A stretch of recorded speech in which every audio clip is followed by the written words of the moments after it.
Hello, what's up guys? This is Sami and I'm here again with an amazing tip number 2 about Premiere Pro CC 2021. So this is about quick copy or duplicate a clip and selecting multiple clips as well. So somewhere in editing, usually you want to duplicate your clips repeatedly.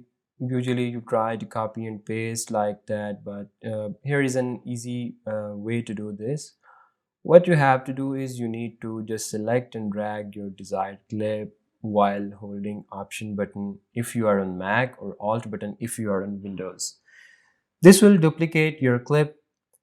Secondly, if you want to select your multiple clips, just stop the pointer in your timeline from where you want to select. Hit A on your keyboard and it will give a two arrow cursor that indicates the direction. Just click right after a pointer and boom, all stuff will be selected. Now drag it wherever you want to add your desired stuff here.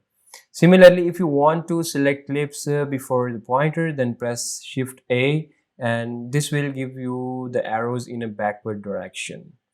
So well, this is the tip for today. Tell me if in comment section if you want any specific tips or help. Subscribe to my channel if you are new and press the bell icon so that you will never miss my upcoming tips. Thank you.